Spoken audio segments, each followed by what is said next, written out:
saya dapat di sini, Ustadz Yogi nanti akan menyampaikan tentang Islam kafah tanpa radikalisme. Leres nggih Ustadz? Temanya dirubah itu. Oh nggih. Pola pikir orang beriman. Pola pikir orang beriman, nggih. Alhamdulillah tidak mengurangi kekhidmatan kita dalam thalabul ilmi ini, semoga Ustadz. Alhamdulillah, langsung saja tempat dan waktu kepada Ustadz Yogi kami persilahkan. Berapa menit ini Mas Imron?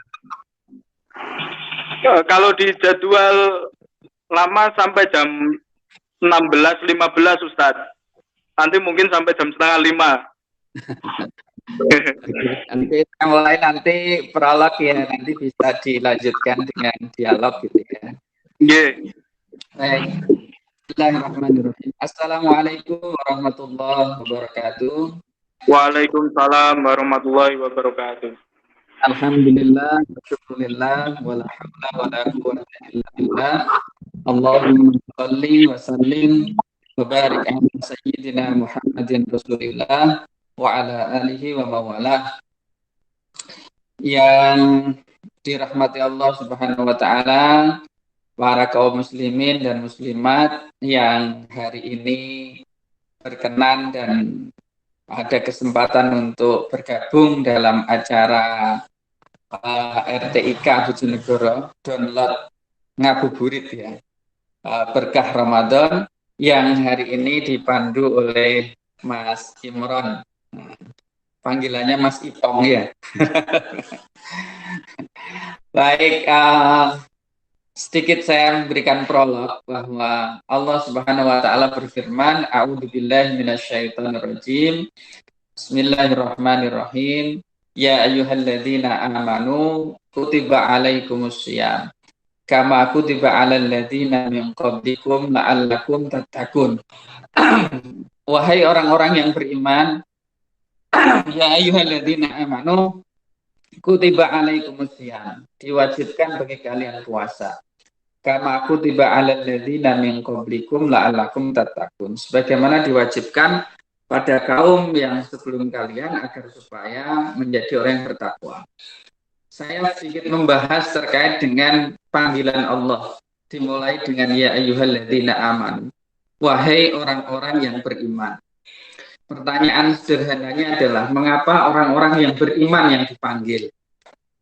Kalau melihat syarat wajib puasa itu kan Islam balik berakal, mampu, ditambah lagi sebagian ulama menambahkan mengetahui masuk bulan Ramadan. Tapi di panggilan dari orang-orang, di panggilan untuk orang-orang yang beriman, ya ayyuhalladzina aman. Nah, iman itu kan kalau kita kupas ya, iman itu sifatnya tidak bisa kita inderakan karena berkaitan dengan sesuatu yang gaib. Makanya kalau rukun iman itu kan ada 6, semuanya kan berkaitan dengan hal yang gaib. Dan yang paling gaib adalah Allah. Nah, maka ketika Allah berfirman ya ayyuhalladzina amanu, wahai orang-orang yang beriman, panggilan sayang itu seakan-akan gini, wahai engkau yang mengaku-ngaku bahwa atau mengklaim bahwa aku yang adalah Tuhanmu, meyakini aku adalah Tuhanmu. Dan keyakinan bahwa Allah itu adalah Tuhan, orang beriman itu kan dimulai dari yang pertama sekali adalah beriman terkait dengan wujud atau eksistensi wujudnya Allah. Maka kalau biasanya anak-anak kecil menyanyikan wujud idamba atau mukhalafatul hawadits, itu kan dimulai dari wujud. Bahwa yakin bahwa Allah itu wujud, ada dulu, eksistensi Allah itu ada. Maka orang beriman itu ketika mengenal Allah itu tidak mungkin dengan cara yang bersifat indrawi, artinya empiris, bisa dirasakan dengan panca indera, tapi lebih kepada mengenalnya dengan hati. Nah, oleh karena itu ketika dipanggil ya ayyuhalladzina amanu, wahai orang-orang yang beriman, Artinya mengaku engkau meyakini aku yang saat ini tidak bisa kamu indrakan. Seakan-akan begitu ya. Tidak bisa kamu jangkau dengan panca indera, kan berarti meyakini. Maka ini loh aku memberikan kewajiban bagi kalian puasa. Nah, orang yang beriman karena meyakini yang tidak bisa diindrakan itu sudah satu hal yang sangat luar biasa sekali. Maka satu ciri pola pikir orang beriman ketika diwajibkan oleh Allah, misal contoh puasa atau syariat apa saja, itu langsung mengatakan sami'na wa ata'na. Kami mendengar dan kami meyakini dan kami taati. Karena yakin bahwa yang ditetapkan Allah untuk mereka itu pasti yang baik. Karena yakin sudah. Meskipun itu berat. Oleh karena itu mengapa kemudian orang beriman ketika puasa ditetapkan itu bahagia. Bukan menderita. Karena tahu bahwa yang ditetapkan Allah itu pasti untuk kebaikan mereka. Maka pola pikir yang pertama orang beriman itu langsung mendengar apa yang diperintahkan Allah, sami'na wa ata'na. Dia tidak berpikir dulu nih, manfaatnya apa puasa. Nggak berpikir ke situ dulu. Kalau dia berpikir manfaatnya, maka sebelum dia menjalankan puasanya, dia bisa tunduk pada manfaat, bukan tunduk sama Allah. Misal contoh juga, hurmat alaikumul maidata wa damu wal hamal khinzir wa ma'ulan di misalkan. Diharamkan bagi kalian itu misalkan makan babi. Kalau orang beriman, sami'na wa ata'na. Kami dengar dan kami taati. Dia nggak berpikir dulu, ini manfaat Allah melarang makan daging babi ini apa? Orang bilang katanya ada cacing pita. Lah kalau ditemukan alat baru yang bisa kemudian menghilangkan cacing pita, apa kemudian menjadi halal? Kalau dia mencari alasannya dulu, hikmahnya dulu, maka dia tunduk pada hikmahnya, bukan tunduk pada Allah. Itu poin yang paling penting. Maka ciri pola pikir orang beriman itu sami'na wa ata'na, karena tahu persis bahwa yang ditetapkan oleh Allah itu pasti baik. Tidak ada yang buruk. Yang kedua, ciri orang yang beriman, maka apa yang ditakdirkan Allah itu tidak ada yang buruk. Saya ulangi, apa yang ditakdirkan oleh Allah itu tidak ada yang buruk. Manusia boleh memandang itu buruk. Tetapi sebenarnya cara kita bersikap itulah yang kemudian menentukan atas apa yang ditakdirkan oleh Allah kepada kita. Makanya ini Mas, kondisi seperti sekarang ini, COVID-19. Bagi orang yang beriman, maka apapun yang terjadi itu tidak ada yang buruk. Pasti baik. Nah, bagaimana kemudian kita mencari kebaikan? Disinilah fungsi dari rasio. Fungsi dari Allah memberikan akal kita. Dan banyak sekali yang kita dapatkan pasti, karena orang itu seringkali melihat rata-rata itu kalau misalkan hujan itu yang dilihat hujan, tapi di balik hujan itu tidak dilihat bahwa di balik hujan itu ada nanti kemudian tumbuh yang tadinya mati menjadi hidup. Yang dilihat adalah yang di luar dohir, tapi di balik yang dohir itu banyak sekali yang terkandung manfaat dan hikmah-hikmahnya. Maka orang beriman itu punya pola pikir apa yang ditetapkan oleh Allah, takdir Allah itu tidak ada yang buruk. Jadi kalau ada musibah, maka sebenarnya itu rahmat. Cuma tidak kita sukai. Jadi itu rahmat, cuma tidak kita sukai. Nah, pola pikir orang beriman itu akhirnya, kenapa orang beriman itu selalu kemudian enjoy itu? Selalu senang, selalu merasa kemudian nyaman dengan apapun yang terjadi. Karena dia tahu bahwa Allah ketika menetapkan itu bagian dari sebuah proses kebaikan. Seberat apapun itu. Makanya begini, tugas kita itu kan hanya ikhtiar. Nah, kalau saya ibaratkan secara sederhana, itu kalau hari ini kita diuji oleh Allah dengan adanya COVID-19, ada malam pasti akan ada siang. Kalau ada malam pasti esok akan ada matahari yang terbit. Makanya kalau dalam ayat Al-Quran, fa'inna ma'al usri yusra, inna ma'al usri yusra, itu disebut 2 kali. Pada setiap kesulitan pasti ada kemudahan, pasti ada kemudahan. Kata Imam Hasan Al-Basri gini, menarik sekali kata beliau.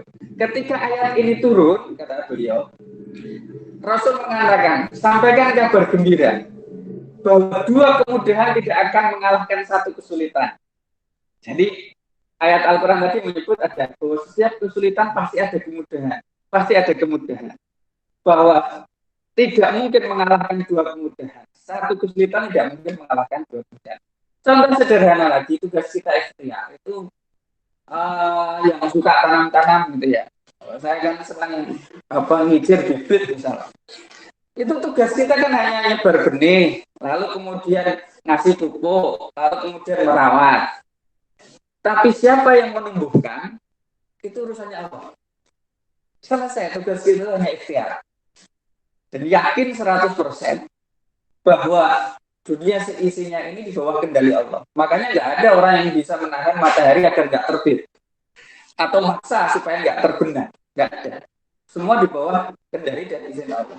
Maka bagi orang yang beriman, pola pikirnya, yang kedua tadi saya sampaikan, bahwa tidak ada yang buruk dari takdir Allah. Tergantung bagaimana kita kemudian menyikapinya. Maka ketika kutiba alaikumusya, ditetapkan bagi kalian puasa, itu orang beriman sami'na wa ata'na. Kami dengar, kami taati. Alhamdulillah ini bahagia sekali. Itu pola pikir orang beriman. Karena tahu persis bahwasanya itu adalah sebuah kebaikan yang kemudian diberikan Allah kepada dirinya. Nah, sementara sampai di sini dulu. Bisa kita gali dengan dialog-dialog bahasa Imran. Ya, terima kasih Ustaz. Mungkin ada teman-teman yang ingin tahu atau ingin bertanya terkait dengan tema pada kesempatan hari ini. Ini saya lihat belum ada yang bertanya, Ustaz.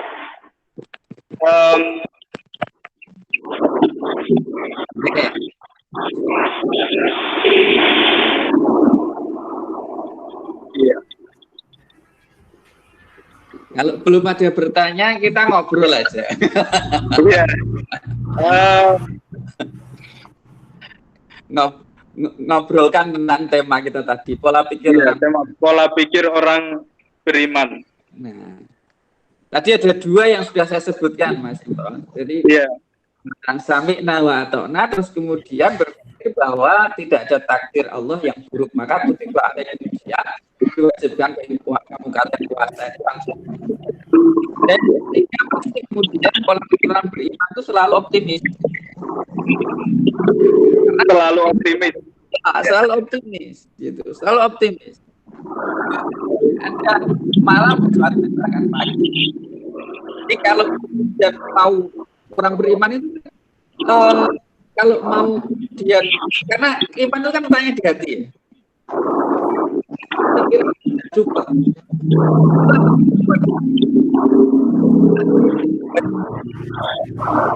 Kita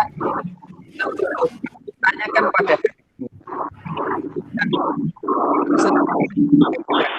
berarti seringkali kita lupakan. Makanya orang kenapa, mohon maaf ya, mungkin termasuk diri saya kadang ketika sholat nggak khusyuk itu karena nggak mengikutkan hati. Orang kenapa puasa berat? Ya karena nggak mengikutkan hati dalam berpuasa itu.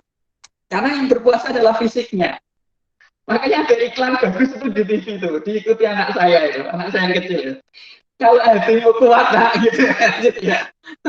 Maka kamu juga akan kuat. Nah, artinya sebenarnya berkaitan dengan tekad. Makanya suasana hati itu akan sangat mempengaruhi. Mas Imron, kok hari ini suasana hatinya galau? Itu apa yang kemudian dipikirkan jadi kacau? Ngomongan jadi gak enak. Mau aktivitas juga gak enak. Coba Mas Imron naik mobil indah lah. Seindah apa BMW katakanlah. Tapi ternyata waktu naik itu hatinya itu sedang galau. Apa bisa menikmati mobil BMW? Gak bisa. Gitu. Jadi ini menjadi satu panduan hati ini. Makanya orang beriman itu kan letaknya di dalam hati sini. Letaknya di dalam hati. Itu sebabnya mengapa orang beriman itu selalu kemudian punya rasa optimis. Tidak kemudian pesimis.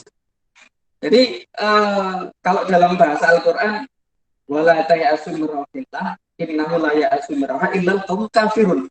Jadi jangan berputus asa. Yang berputus asa itu orang-orang apa? Lawan kata orang beriman atau orang kafir. Orang kafir itu orang yang tidak punya iman gitu.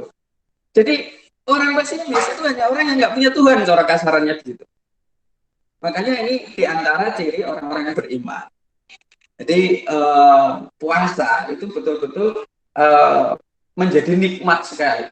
Menjadi nikmat sekali karena mengikutkan hati. Itu sebabnya yang dipanggil wahai orang-orang yang beriman. Karena kalau nggak beriman, orang berpikir ngapain saya harus berpuasa.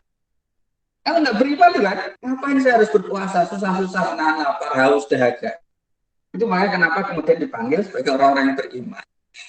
Nah, memang yang berat itu karena pendekatannya adalah pendekatan yang sifatnya intuisi. Intuisi itu kan hati Mas Imron. Dan selama ini kita itu dianggap sesuatu benar itu kalau bisa dibuktikan dengan panca indera. Hari ini saya bertatap muka dengan Mas Imron disebut sebagai realita benar. Padahal di balik itu ada yang lebih benar lagi. Bumi seisinya itu kita sering sebut sebagai realita. Padahal realita sejati itu hak Allah Subhanahu wa taala. Gitu Allah ya. Bumi seisinya ini kan nanti akan habis. Uluman alihafan. Semua ini akan hancur. Ayat kewajhu rabbika dzul jalali wal ikram. Yang masih tersisa itu adalah zatnya Allah saja. Jadi semua ini kalau dalam bahasanya seperti bayang-bayang lah gitu. Realitas hakiki itu adalah Allah. Maka pendekatannya tidak bisa kita mendekati Allah bagi orang beriman itu dengan panca indera karena panca indera terbatas.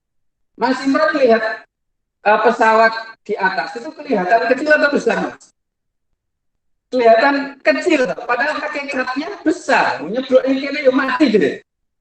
Gitu. Karena jarak jauh itu, maka mata kita ini kan kalau boleh dibilang itu menipu juga. Kalau kita misalkan contoh lihat bintang-bintang di malam itu kan kelihatan kelip-kelip kecil, padahal kan hakikatnya juga besar. Maka pendekatan iman itu pendekatan dengan hati. Nah ini maka kalau mau pendekatannya dengan hati itu kenapa kita harus mengasah hati kita? Makanya puasa itu sebenarnya proses pembelajaran kita menjadi ikhlas betul. Nah ikhlas itu letaknya juga di dalam hati. Dan nanti diakhiri dengan la'alakum tatakun agar supaya kamu menjadi orang bertakwa. Nah takwa itu juga letaknya di dalam hati. Kata Rasulullah, takwa hahuna sambil menepuk dada. Takwa itu ada di sini. Meskipun implementasinya juga harus ada, tidak hanya sekedar di hati, kan nggak mungkin antara yang di hati dengan perbuatan tidak sinkron. Makanya kenapa ulama mendefinisikan bahwa iman itu tidak bisa hanya sekedar perkataan. Maka yang di hati, perkataan dan perbuatan itu tiga hal yang kemudian dalam madhab ahlussunnah wal jamaah tidak bisa dipisahkan. Jadi al-iman itu juga yang ada di dalam hati, tasdikun bil qalb, kemudian iqrarun bil lisan, wa amalun bil arkan. Tiga hal itu, komponen itu tidak bisa kemudian dilepaskan. Jadi gitu. Makanya orang ngomong cuman saya beriman terhadap Allah. Kata Allah, ahasiban nasu. Kalau dalam bahasa Al-Quran gimana? Ayutraku ayatul amanna wa hum la yuftanun. Apakah mereka mengira bahwasanya mereka akan mengatakan kami beriman kalau kemudian tidak diuji? Tidak bisa, pasti akan ada ujian. Nah hari ini COVID-19 ini bagian dari ujian keimanan kita. Gitu. Bisa disambung dengan obrolan biar enggak saya aja yang ngomong. Assalamualaikum warahmatullahi wabarakatuh. Waalaikumsalam warahmatullahi wabarakatuh. Sehat Ustadz Yogi. Alhamdulillahirrahmanirrahim.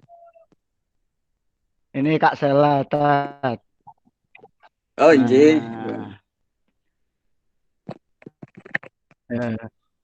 Mau konsul tentang ada pernah dengar bukan hadis lah, Bu, nggak tahu. Saya pernah dengar pernyataan bahwa iman itu bisa menebal, bisa menipis. Nah, ini maksudnya seperti apa, Ustadz? Jadi kalau ngomong iman itu bisa menebal, bisa, akhirnya bisa tentukan seperti apa, Ustadz? Boleh dijelaskan? Terima kasih Kak Sela. Jadi kalau dalam hadis Rasulullah bersabda Oke. al-imanu yazid wa yanqus. Iman itu yazid naik dan juga turun, yanqus artinya fluktuatif. Nah, apa yang dimaksud dengan yazid dan yanqus? Kata ulama, yazid bit ta'ah wa yanqus bil maksiat. Dia naik dengan ketaatan terhadap Allah, turun karena kemaksiatan. Jadi itu sebabnya begini. Iman itu perlu dipupuk. Nah, cara mupuknya dengan ketaatan kita kepada Allah. Jadi semakin kita taat kepada Allah, maka semakin kemudian contoh sederhananya ngaten. Orang yang tidak terbiasa sholat itu tentu akan berat sekali untuk kemudian mulai dari wudhu, lalu kemudian mengangkat tangan. Nyun sewu sederhana. Ada orang yang kuat ngangkat barbel itu 25 kilo. Tapi ngangkat tangan Allahu Akbar itu betul kuat. Push up itu orang push up nih kalau ada orang push up dengan 2 jari itu kuat. Tapi sujud itu betul kuat. Jadi, dan identitasnya adalah identitas seorang muslim. Nah, makanya kenapa kemudian sampai di dalam Al-Quran itu diabadikan. Qalatil a'rabu amanna. Datang orang Arab dusun itu kepada Rasulullah, kami beriman. Kata Rasulullah, kulam tu'minu, awak murung beriman. Tapi ucapkan kamu baru berislam. Karena memang berproses dia. Kalau sudah iman itu sudah ada di dalam hati. Makanya iman itu perlu kemudian dipupuk terus. Nah, sementara maksiat itu mengurangi tingkat keimanan kita. Semakin kita banyak maksiat, semakin kemudian suara hati kita ini kemudian kita gencet, akhirnya lama-lama naudzubillah sampai kemudian kecil dan mati. Mudah-mudahan tidak mati lagi. Makanya semakin kita kemudian meninggalkan maksiat, semakin kemudian cahaya Allah akan diberikan kepada hambanya, semakin kemudian orang menuju ketaatan, semakin naik pula tingkat keimanannya. Nah, itu insya Allah yang bisa saya jawab.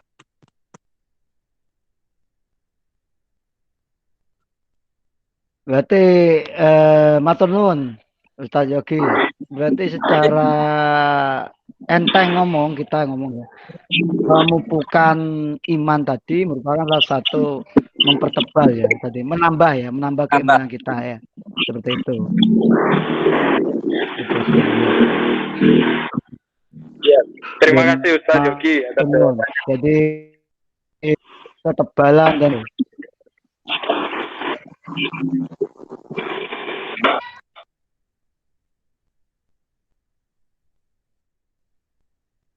Halo?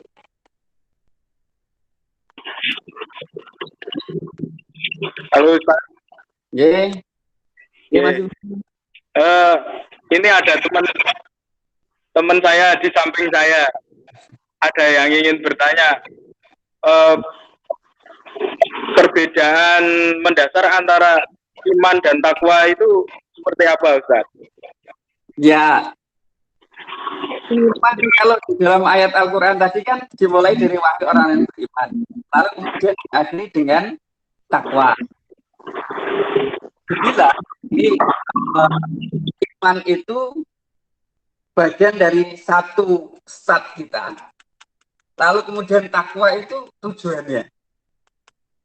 Jadi antara iman dan takwa itu kan sebenarnya dua hal yang saling kemudian bersama. Jadi ibarat Mas Imron mau menuju ke Surabaya, maka proses berangkatnya itu dari iman, lalu kemudian tujuannya adalah mencapai derajat takwa tadi itu. Itu kalau kita ambil dari ayat Al-Quran, ya ayyuhalladzina amanu kutiba alaikumusiyam kama kutiba alal ladzina tattaqun. Nah, kalau secara bahasa sederhana, takwa itu kan berasal dari kata waqo. Artinya wiqoyah itu sifatnya adalah menjaga diri agar supaya tidak jatuh pada kemaksiatan. Maka seringkali kan kalau khotib Jumat kan mengatakan ittaqullah, takwalah kepada Allah dengan 10 takwa, dengan menjalankan perintahnya dan menjauhi larangannya. Gitu. Walaupun sebenarnya takwa itu juga secara sederhana juga bisa diartikan adalah yang paling sederhana adalah takut terhadap Allah.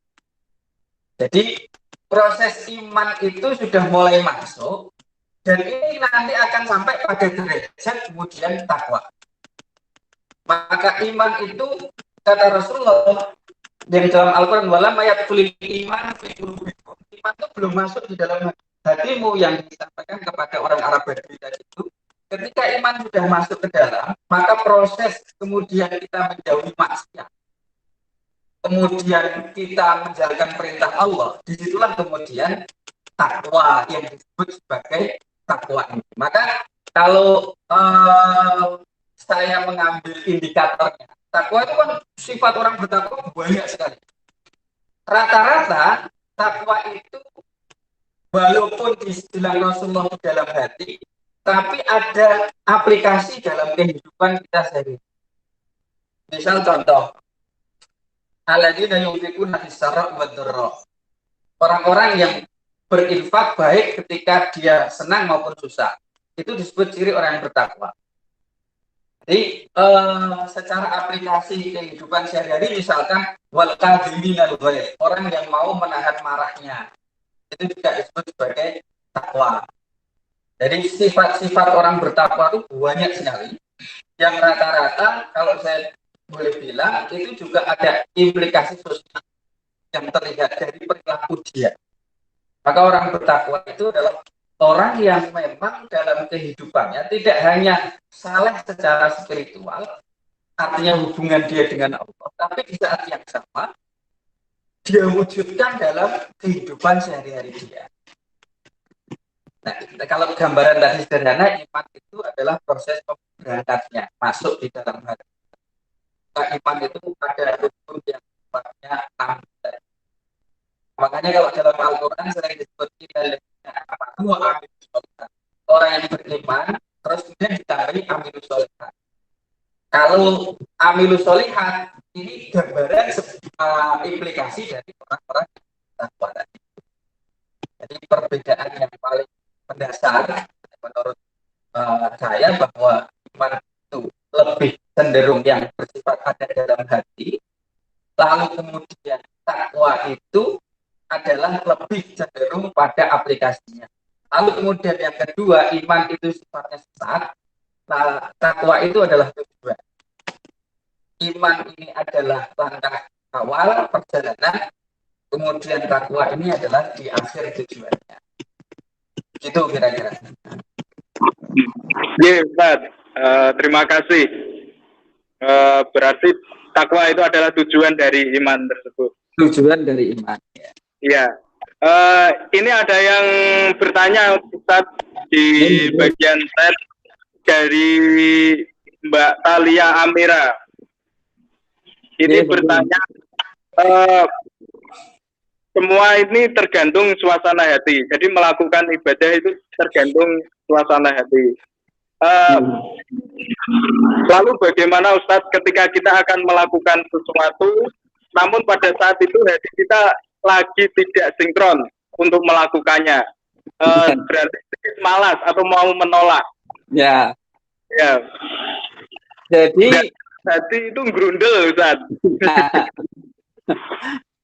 Jadi dinetralisir, dinolkan dulu. Ibarat kita mau nyetel radio itu, Mas, harus cepat. Jadi suaranya kemudian jelas. Kalau frekuensi misalnya FM nggak jelas atau AM kan suaranya wuh-wuh. Nah, itu maka harus diklikkan dulu. Dan cara mengklikkannya gimana ya? Harus satu frekuensi. Satu frekuensinya dengan apa? Dengan Allah. Jadi dari klik dulu mengikhlaskan. Kalau sudah klik, hati nyaman, maka disitulah kemudian segala sesuatunya menjadi enak sekali. Seperti orang naik masuk jalan tol lah. Masuk jalan tol itu kan tanpa hambatan. Tapi kalau belum klik, ada suara yang gak nyaman sekali. Nah itu bisa mengganggu. Sedikit banyak bisa mengganggu. Hanya kalau kemudian hati enggak ini disinkronkan dulu, di frekuensinya di tunelnya diklikkan dulu dengan Allah. Nah, ketika klik dengan Allah maka akan menjadi nyaman sekali. Itu Mas Imran. Yes, Ustaz. Apakah mungkin hal-hal seperti itu harus dipaksa, Ustaz, supaya kita Ya. jadi terbiasa? Jadi memang Jawa itu kan ada cakar, makanya kalau orang itu sedekah nggak ikhlas, menurut saya nggak apa-apa, teruskan aja. Lama-lama dia akan kemudian menjadi ikhlas sendiri. Mohon maaf, kalau orang sering mengatakan begini, sedekah yang kecil itu lebih baik ikhlas daripada sedekah besar tapi tidak ikhlas. Menurut saya itu lebih baik sedekah banyak, besar tapi ikhlas. Nah prosesnya gimana? Paksa. Artinya paksa dari diri kita ya. Mas Imran buka dompet nih, enak duit 5.000, 10.000, 1.000, dan ada 1.000. Dari macam-macam duit ini, maka yang biasanya kita masukkan 1.000 itu dicobalah sekali-kali 5.000. Ya awal pertama berat, tapi suwe-suwe biasa. Besok kita lagi paksa nih 10.000. Lama-lama dia akan menjadi terbiasa. Sudah gitu. Akhirnya menjadi hal yang tidak diingat lagi. Makanya kalau kemudian orang halah sedekah kalau pamer, biarkan aja. Yang penting satu dia bermanfaat. Nanti lama-lama dia kalau sudah terbiasa begitu lupa dia. Nah itu jangan menunggu kemudian kita tunelkan dulu, padahal kemudian prosesnya lama sekali. Ya tidak. Sama dengan puasa, wajibkan dulu berpuasa. Orang biar berjalan dengan proses keikhlasannya. Nah, ketika kemudian sudah terbiasa, lama-lama hal yang biasa, kemudian meningkat. Kemudian lebih kepada pemaknaan puasa, tidak hanya kemudian menahan lapar haus secara fikih saja, tetapi sudah mulai menahan dari mata, sudah mulai menahan dari mulut, sudah mulai menahan dari pendengaran, berproses terus. Makanya Imam Ghazali kan membaginya menjadi 3, ada puasa umum, khusus. Jadi paksa orang apa? Nanti mau nafsu itu juga begitu. Nafsu itu kata Imam Busiri ya, nafsu katifli, syabba ala rodoa. Nafsu itu kayak anak kecil yang pengen terus ngemik ibunya. Rembet capek, ya udah main gitu. Jadi paksa nangis pertama, nangis. Nafsu itu sampai nangis. Tapi habis itu kan selesai udah gitu. Kadang-kadang begitu ada nafsu itu. Kalau orang bilang konangan gitu, sebenarnya kan kudu dicapai. Pengen terus, wes, akhirnya selesai. Itu Mas. Okay. Terima kasih Ustaz. Memang harus dipaksa. Ini apalagi buat seperti saya Ustaz ya. Biasanya di dompet itu ada 5.000, tapi 500 yang dimasukkan. Okay. Terima kasih Mbak Talia Amira sudah bertanya. Dan ini ada tanggapan lagi Ustaz dari Mbak Talia Amira. Berarti harus istiqomah ya Ustaz, walaupun ada keterpaksaan dalam melakukan sesuatu tersebut, yang nanti lama-lama kelamaan akan menjadikan keterpaksaan itu menjadi suatu hal yang biasa dan ikhlas. Terima kasih Ustaz. Ini dari Talia Amira Ustaz. Semoga bisa membantu Mbak Talia Amira dalam beribadah. Sambil menunggu pertanyaan yang lain, Ustadz, mungkin saya ingin menceritakan yang sering terjadi di masyarakat kita. Ya. Kadang di masjid itu kan ada, dia niatnya tidak mau sombong, bersedekah dengan menyebut hamba Allah. Itu. Ya. Ya. Tapi dalam niatnya dia itu seolah-olah yakin bahwa dia itu dengan menyebutkan seperti itu dia itu tidak sombong, Ustaz. Ya, itu bagaimana Ustaz menyikapinya? Jadi niat baik, niatnya baik, insya Allah juga dapat pahala. Iya.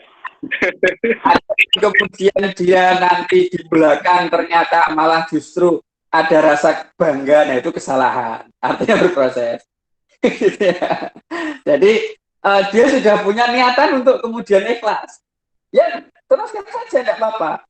Kalau kemudian dia berproses, prosesnya akhirnya kemudian dia merasa di dalam hati sudah merasa ikhlasnya, ini kan juga bahaya dengan perlakuan seperti itu. Makanya bagi saya yang kemudian disebutkan namanya ya tidak apa-apa, yang tidak mau disebutkan namanya ya tidak apa-apa. Masing-masing semuanya sedang berproses untuk kemudian menjadi ikhlas. Nah, yang justru bermasalah itu kita yang suka menanggapinya. Gitu. Misal contoh, mohon maaf ya,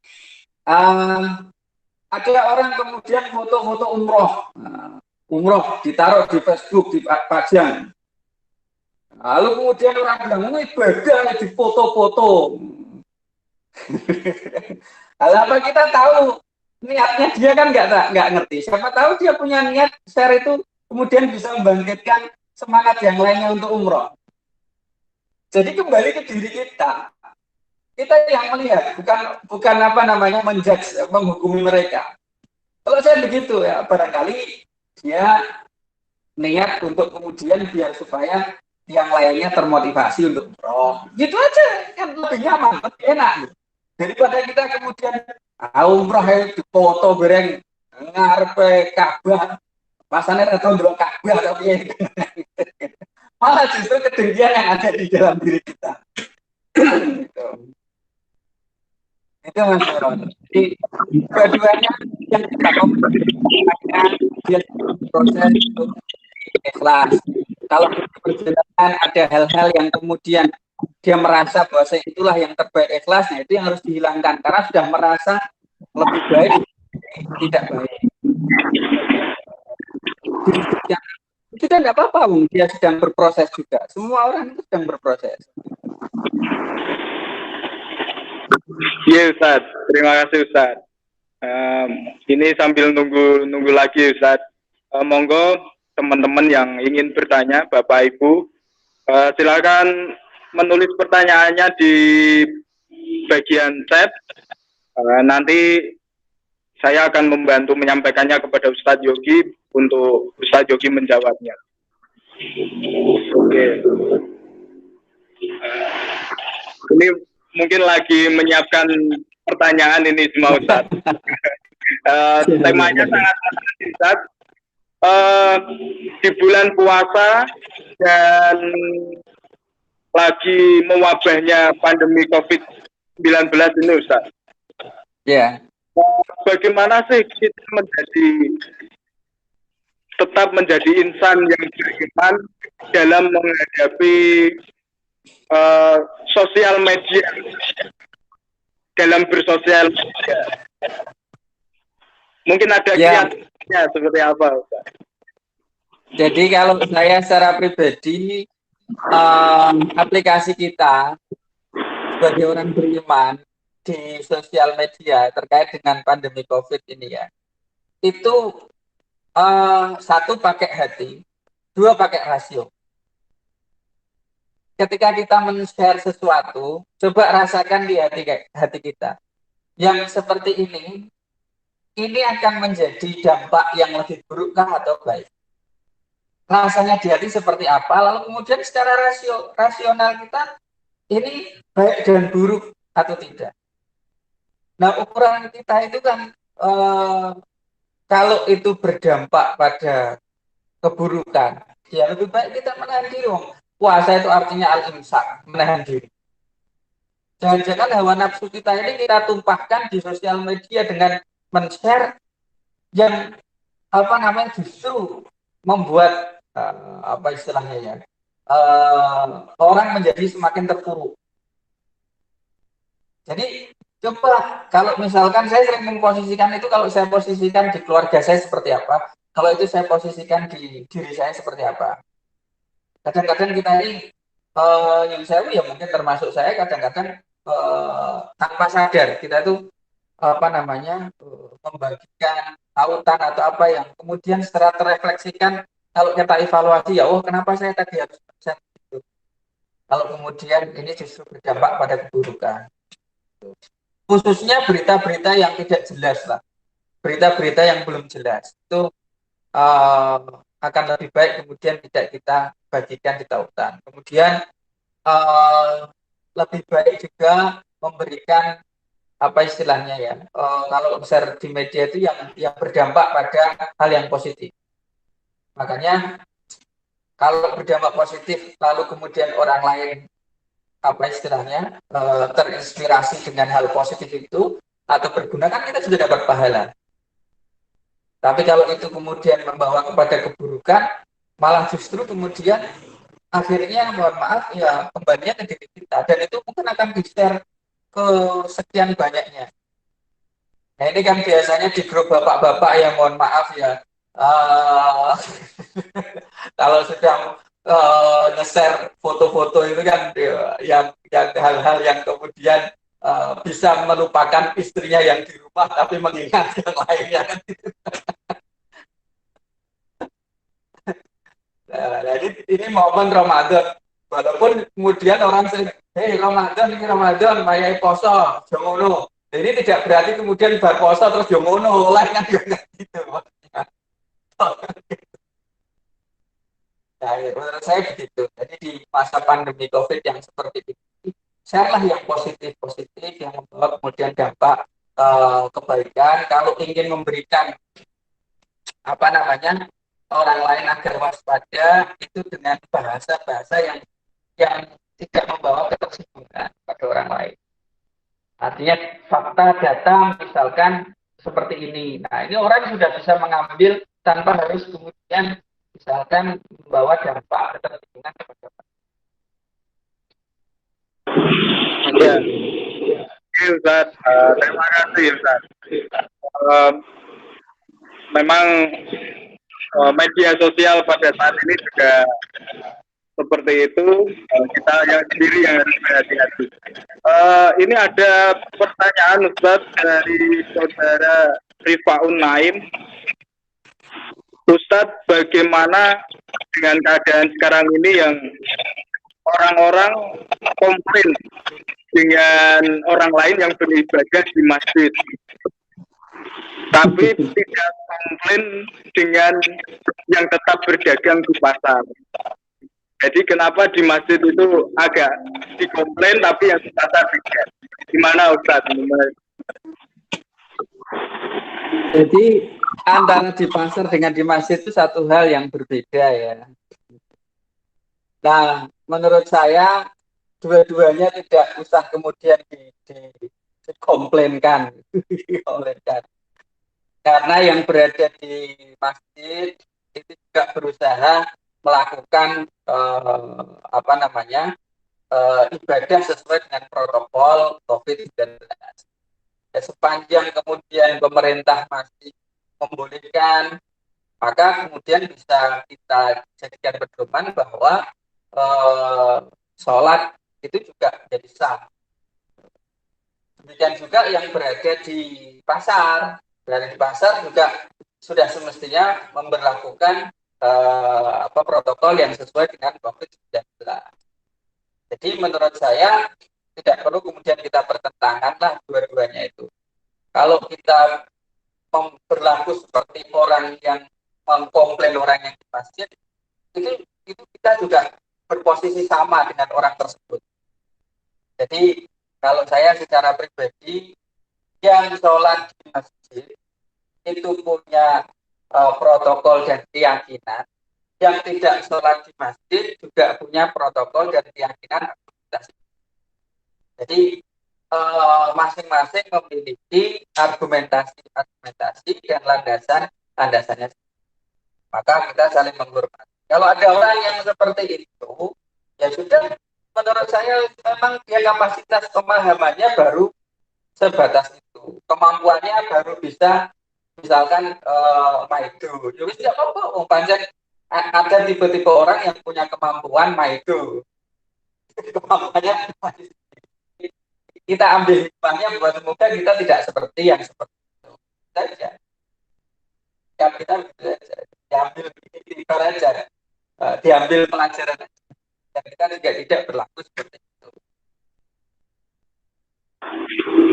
Ini Mas. Ya Ustaz. Terima kasih. Ini kemudian dilanjutkan lagi dengan pertanyaan lagi Ustaz oleh Mas Rifaul Naim. Ini kan yang sering terjadi di bulan puasa itu warung makan yang buka di siang hari. Yang makan yang buka di siang hari, bagaimana hukumnya Ustaz? Hukumnya boleh. Ya. Hukumnya boleh, tidak ada larangan. Ada beberapa ormas yang melarang, ada beberapa ormas yang melarang bahkan nah itu bagaimana itu?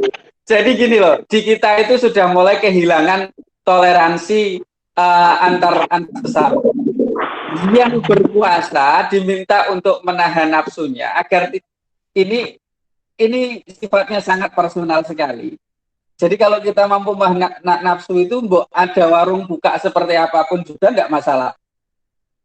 Nah, yang kemudian kedua, yang buka-buka itu juga harus bertoleransi kepada yang berpuasa. Jadi misalkan ditutup geber gitu. Jadi kalau ada toleransi sama-sama kan enak gitu. Karena kadang-kadang Mas Imron, kapasitas kemampuan iman kita ini masing-masing berbeda-beda. Makanya ada yang melihat warung buka itu gergeten. Ada tipe begitu. Wong orang duwe sopan santun gak menghormati wong poso. Ada begitu. Ada yang tipe wong poso iki kan hubungane karo kene ambek Gusti Allah, ora enak hubungane karo manungsa. Ya wis ben to buka wong mbok menawa enak sing wong iki ra poso, ibu-ibu haid menstruasi butuh makanan yang nggak bisa masak itu kuwi ning kono sing buka. Lah nek tutup kabeh terus tuku ning ndi. Jadi udah dibikin santai aja lah. Dan yang penting itu adalah bagaimana di masyarakat itu tercipta toleransi, sama-sama toleransi. Yang berpuasa itu juga melihat bahwasannya ini adalah hubungan vertikal melatih keikhlasan kita kepada Allah. Sehingga tidak perlu kemudian berbuat anarkis terhadap yang buka warung. Yang buka warung juga bertoleransi kepada orang-orang yang berpuasa. Jadi selesai gitu masalahnya. Permasalahannya kan tidak ada toleransi sudah mulai hilang. Gitu. Zaman dulu waktu saya kecil itu bapak saya kalau ngomong, nak buka poso beduk, nang isor longan, gitu zaman dulu. Ikut nang isor longan poso beduk, ben ora wong, gitu. Zaman dulu itu ketok sikile tok rata-rata kan gitu. Jadi ada unsur juga menghormati. Kita dididik untuk menghormati sejak kecil itu. Nah bagi kita yang berpuasa juga biarkan saja wong mereka ini yang buka warung itu juga butuh pemasukan, ada orang lain yang juga membutuhkan makanan ketika dia juga tidak berpuasa. Yang lainnya ada yang tidak berpuasa. Jadi sepanjang toleransi itu kemudian ada di masyarakat di kedua belah pihak, selesai sudah masalah itu. Tuh. Itu Mas Imran. Ya Ustaz. Berarti ini termasuk ke dalam pola pikir orang beriman tadi itu juga ya? Betul, itu pola pikir orang beriman. Ya. Kalau orang beriman lihat warung buka itu juga nggak akan marah gitu. Nggak ngefek juga, nggak ngefek. Kalau sudah tingkatan imannya. Cuma ya secara sosial kemasyarakatan itu tentu saja harus kemudian perlu di sosial masyarakat ini adab itu etika tetap kemudian harus dikedepankan. Kalau sudah tidak ada etika saling menghormati, nah itu sudah yang membahayakan di masyarakat. Oke Ustaz, terima kasih atas jawabannya. Terima kasih juga untuk Mas Rifaul Naim yang sudah bertanya. Mungkin dari teman-teman semua, Bapak Ibu atau saudara-saudara semua, ada yang ingin ditanyakan lagi? Ini masih ada beberapa menit. Dan Ustaz Yogi masih siap untuk menjawab sambil nunggu buka puasa, Ustaz.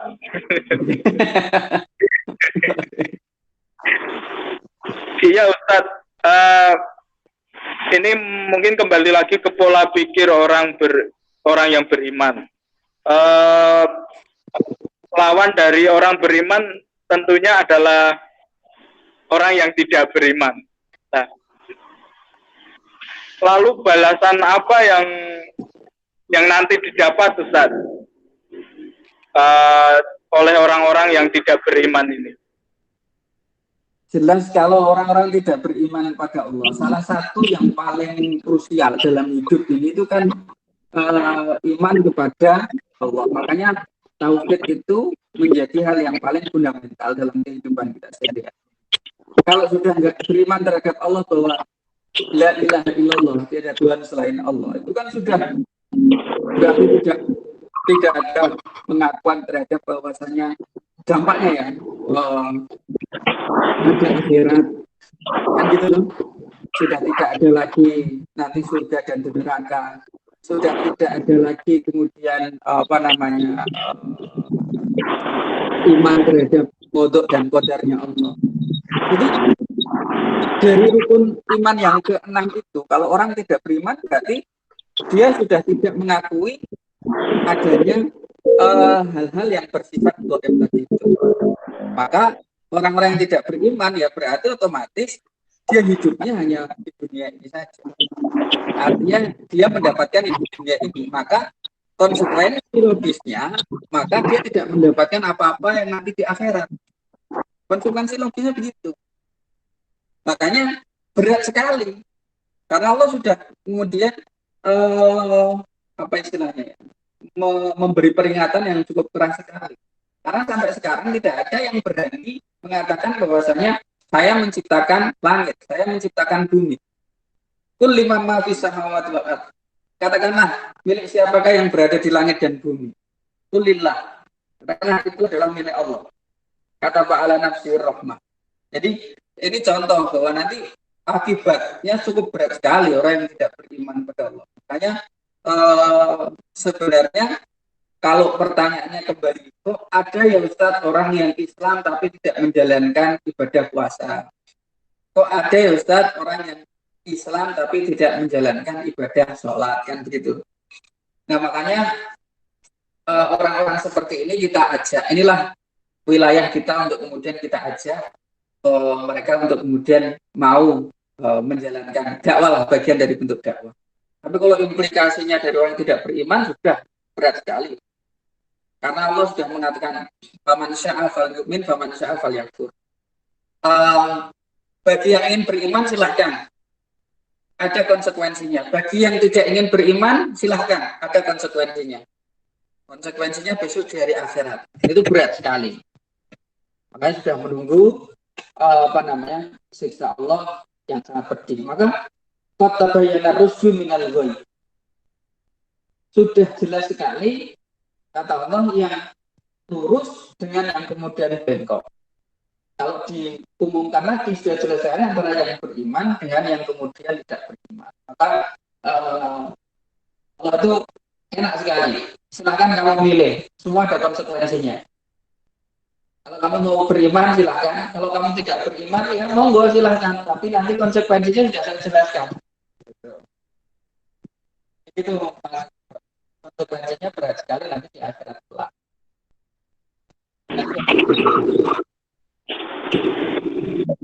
Yes, terima kasih. Mungkin ada teman-teman yang lain atau bapak ibu yang lain yang ingin bertanya, monggo.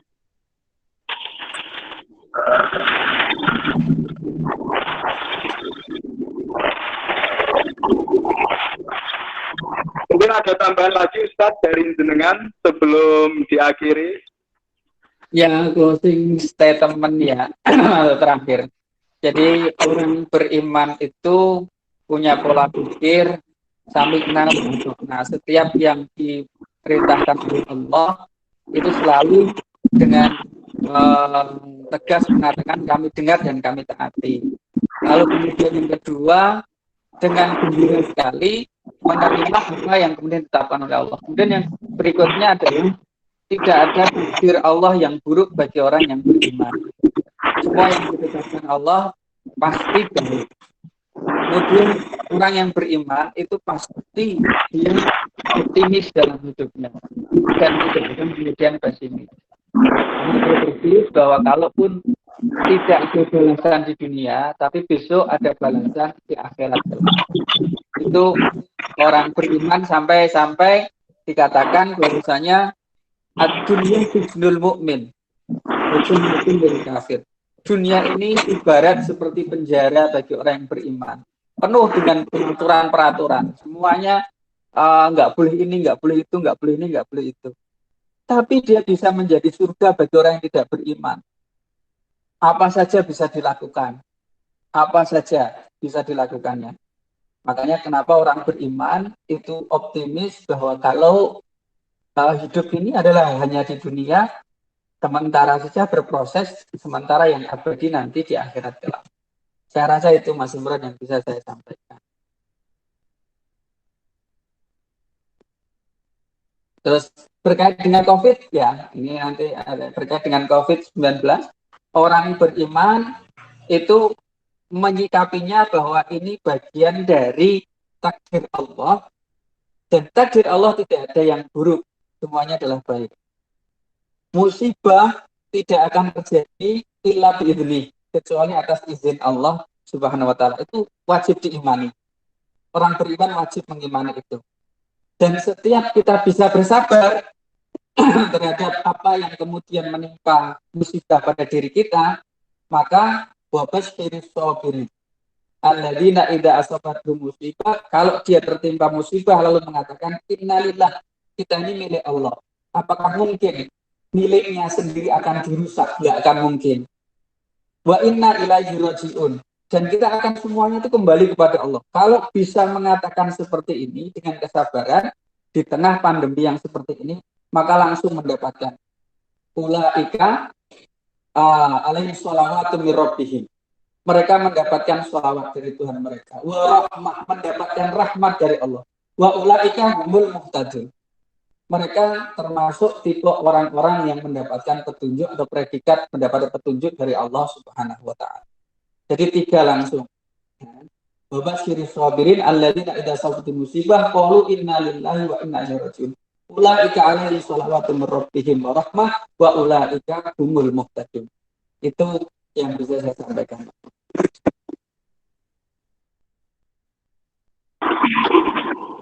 Baik, terima kasih Ustaz atas himbauannya. Mungkin ada doa penutup Ustaz, dan doa supaya kita semua selamat dalam pandemi ini dan lancar menjalankan ibadah puasa. Baik. Bismillahirrahmanirrahim. Allahumma sholli ala sayyidina Muhammad wa ala ali sayyidina Muhammad. Al-Fatihah. A'udzu billahi minasyaitonir rajim. Bismillahirrahmanirrahim. Alhamdulillahirabbil alamin. Ar-Rahmanir Rahim. Maliki yaumiddin. Iyyaka na'budu wa iyyaka nasta'in. Ihdinas siratal mustaqim. Siratal ladzina an'amta 'alaihim ghairil maghdubi 'alaihim waladdallin. Amin. Allahumma sholli ala sayyidina Muhammad. Allahumma sholli ala sayyidina Muhammad. Allahumma sholli ala sayyidina Muhammad. Alhamdulillahirabbil alamin. Hamdan syakirin, hamdan na'imin. Hamdan yuwafi ni'amah wa yukafi'u mazidah. Ya Rabbana lakal hamdu kama yanbaghi li jalali wajhika wa 'azimi sultanik. Allahumma adfa 'anna al-bala wal waba wal ghala wal fahsya wal munkar ma dhahara minhu wa batan an baladina hadha khassah wa sa'iril buldan. Allahumma inna na'udzubika min jahdil bala wa darkis syaqqa wa su'il qada wa syamatatil a'da. Allahumma inna nas'aluka salamatan fid din wa 'afiyatan fil jasad wa 'afiyatan fil jasad wa 'afiyatan fil jasad wa barakatan fil rizqi wa ziyadatan fil ilmi wa taubatan qabla al maut wa rahmatan indal maut wa najatan minan nar. Rabbana atina fid dunya hasanah wa fil akhirati hasanah wa qina adzaban nar. Subhana rabbika rabbil izzati amma yasifun Wassalamun ala mursalin walhamdulillahi rabbil alamin. Barakatul Fatihah. A'udzu billahi minasyaitonir rajim. Bismillahirrahmanirrahim. Alhamdulillah. Bismillahirrahmanirrahim. Maliki yaumiddin. Iyyaka na'budu wa iyyaka nasta'in. Siratal ladzina an'amta 'alaihim ghairil maghdubi 'alaihim waladdallin. Terima kasih. Wallahul muwaffiq. Wassalamualaikum warahmatullahi wabarakatuh. Waalaikumsalam warahmatullahi wabarakatuh. Terima kasih atas Terima kasih. waktunya. Assalamualaikum. Sami-sami. Terima kasih.